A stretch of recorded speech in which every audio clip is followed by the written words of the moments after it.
O assunto agora, gente, é sobre aquele cheirinho terrível, muitas vezes, né? Quando a gente está perto de um amigo, a gente fica com uma vergonha de falar, né? Mesmo que seja aquele amigo, que seja assim, unha e carne com a gente. Isso acontece muito, né, doutor? Seja muito bem-vindo. Obrigado pelo convite, é um prazer estar aqui com você. Eu estou aqui com o doutor Marcos Vinícius Turino Ferreira, ou é Ferreira Turino? Turino Ferreira. Turino Ferreira.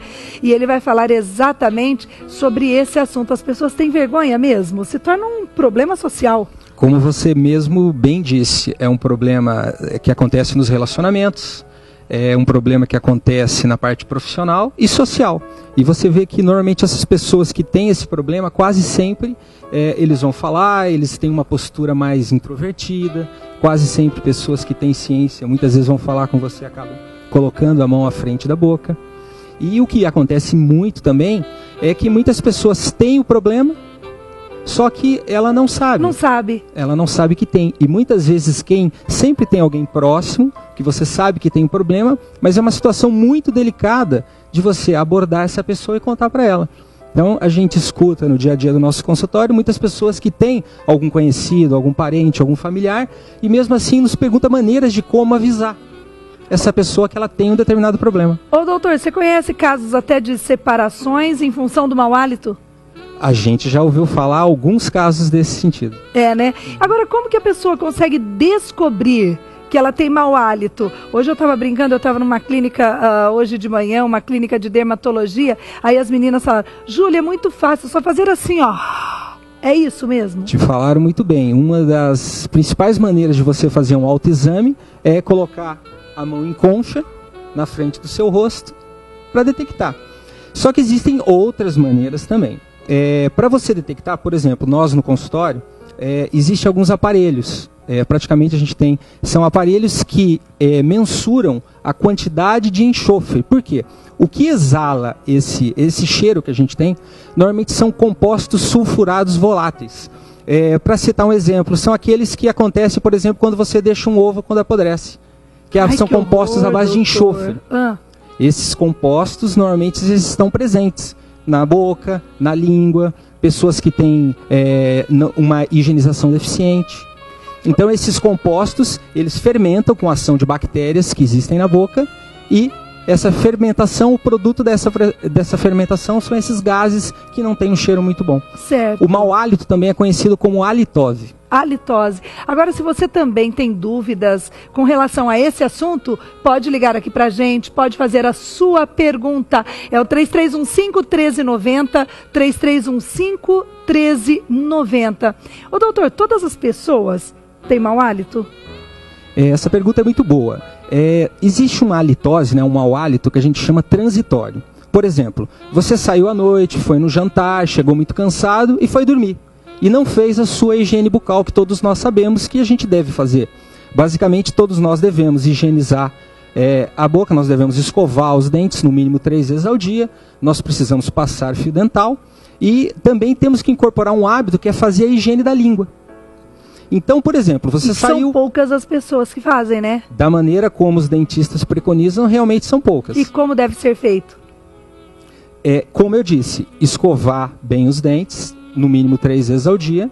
Uma boa escovação gira em torno de 5 minutos.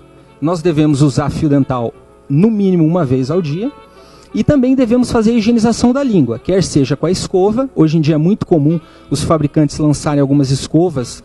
Na parte de trás das cerdas ela tem um limpador de língua, só que ele não é tão efetivo. O que é realmente muito efetivo são alguns aparelhinhos chamados de limpadores de língua ou higienizadores de língua. Certo. E nós temos algumas marcas no mercado. E esses produtos, e esse aparelhinho, ele deve ser usado todo dia.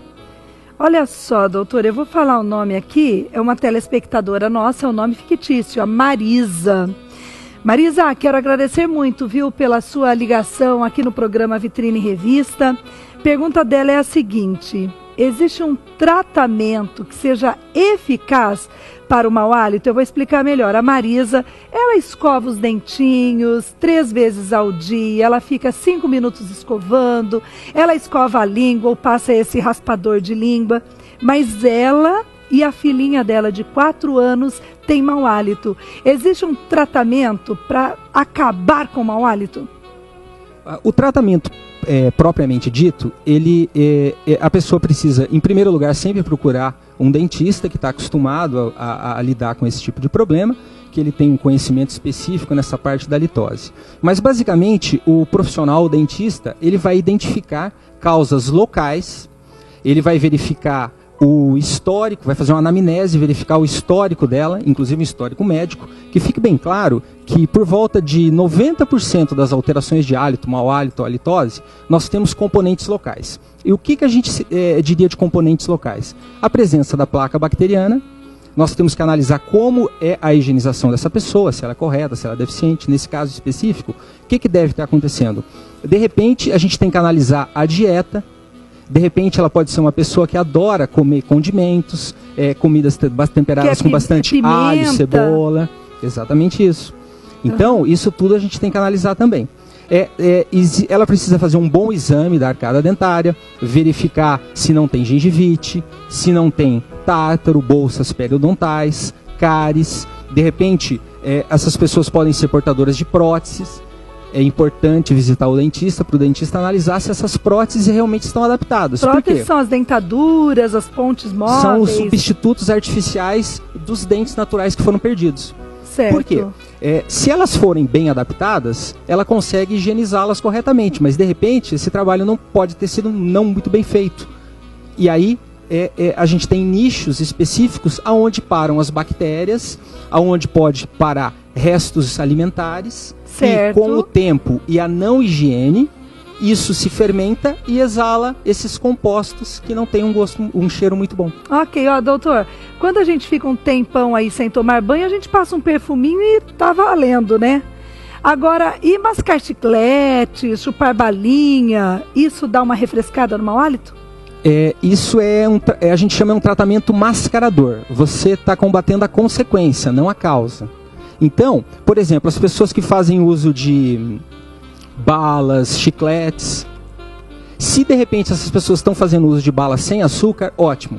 Se ela está fazendo uso de balas ou chicletes com açúcar, ela está contribuindo para aumentar a quantidade de bactérias.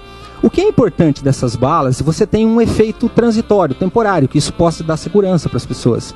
Só que um efeito muito bom, desde que ela use balas ou chicletes sem açúcar, é aumentar a salivação.